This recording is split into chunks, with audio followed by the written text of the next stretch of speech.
अपनी औलाद को नेक बनाने का सबसे आसान तरीका यह है कि आप खुद नेक बन जाओ। एक बहुत बड़ा मजहबी स्कॉलर था, मैंने उनसे अर्ज किया कि आप मुझे कोई नसीहत फरमाएं। छोटी सी बात थी लेकिन दिल को लगी। आप फरमाते, बेटे खुद को मुयस्सर बना लो। देखिए, हम खुद मुयस्सर नहीं होते और हमारा पैगाम भी मुयस्सर नहीं होता। वालिदैन को नमूना बनना होगा। जो बाप खुद नमाज नहीं पढ़ता होगा वो बच्चों को कैसे नमाज की तरफ लाएगा? जो खुद कुरान पढ़ने का मिजाज नहीं रखता तो बच्चों को कैसे पढ़ाएगा? तो उसके लिए अपनी जात को मुयस्सर बनाना होगा। गुफ्तार नहीं, किरदार जो है वो नस्लें संवारता है। तो बहुत बड़ी बात यह है साहिब, हमारे बच्चे हमारे हाथों से क्यों निकलते हैं? क्योंकि हम अपनी औलाद को वक्त नहीं देते। देखिए, हमने जिस मैदान में मेहनत की अल्लाह ने हमें उसका सिला दिया। हम जहां भी 10-20 दोस्त बैठते हैं तो अपने गुर्बत की जमाने की कहानी सुनाते हैं कि गुर्बत की लकीर से उठा और आज माइशत आसमान को छू रही है। मैं इतना छोड़ के जाऊंगा कि 7 नस्लें भी बैठ के खाएं तो खत्म ना हो। देखिए, आपने अपने बच्चों को 10 करोड़ का घर दिया, हर बेटे के लिए अलग अलग गाड़ी छोड़ी। जिस मैदान में मेहनत की उसका रिजल्ट भी आपको मिला। लेकिन माजरत से हमारी आंखें बंद होती हैं तो हमने ये तमाशा देखा कि बच्चे जायदाद पे झगड़ते हैं।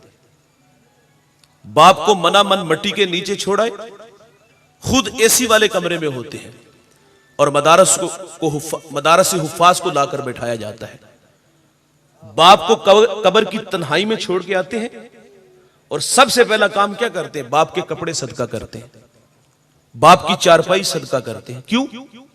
अब डर लगने लगा कि कहीं बाप के कपड़े पहनेंगे तो मौत का फरिश्ता ना आ जाए, चारपाई पे लेटेंगे तो कहीं मौत ना घेर ले। बाप की चारपाई सदका की, बाप के कपड़े सदका किए और बाप की दौलत पे सांप बन के बैठ के। ये हमें सोचना होगा ना। हमने अपने बच्चों को दिया तो क्या दिया? सिर्फ दुनिया का गम दिया? अपनी औलाद को आखिरत की कहानी क्यों ना सुनाई? सजदों की आदत क्यों ना डाली? अच्छे अखलाक क्यों ना दिए? उनकी नोक पलक क्यों ना सवारी? जिस मैदान में मेहनत की उसका रिजल्ट मिला। औलाद को वक्त ना दिया तो हमारा नुकसान कितना बड़ा हुआ कि हमारी कब्रों पे आना छोड़ दिया। हमारे कपड़ों से बच्चे डरने लगे। काश कि अपने बच्चों को हम आखिरत भी देते। तो उसके लिए जरूरी था कि हम अपने बच्चों को वक्त देते। मुझे किसी दोस्त ने बात सुनाई और उसकी बात सीधी दिल को जा लगी। किसी बड़े खानदान का बेटा था, उससे सवाल किया गया, कहा कि जान की अमान चाहूंगा, अगर आप नाराज ना हो तो एक बात कहूं। तो उसने कहा, बोलिए। उसने कहा, आपके वालिद एक हवाला है हमारे इलाका में, उनकी जात से हजारों लोग हदायत याफ्ता हुए, लेकिन माजरत से आप में वो झलक नहीं नजर आती जो आपके वालिद की शख्सियत थी। आपके बिगड़े अखलाक हम अपनी आंखों से देख रहे हैं, तो इसकी वजह क्या है? तो उस जवान ने बहुत बड़ी बात की। उसने कहा, हमारे साथ हादसा हुआ है। कहा, वो क्या?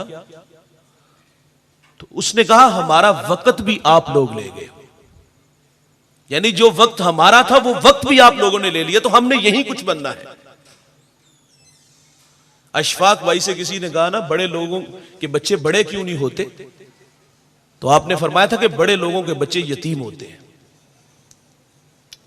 हमारे पास वक्त ही नहीं अपनी औलाद को टाइम देने के लिए। मैं बात करूंगा मजदूर से लेकर बिजनेसमैन तक, मस्जिद से लेकर खानका तक। देखिए, एक मजदूर है ना, वो चाहते ना चाहते हुए 8 घंटे मेहनत करता है। उसे पता है मैं किराए के घर में रहता हूं, इसका महाना किराया देना है, बिजली का बिल देना है, बच्चों के लिए जो है वो खुराक का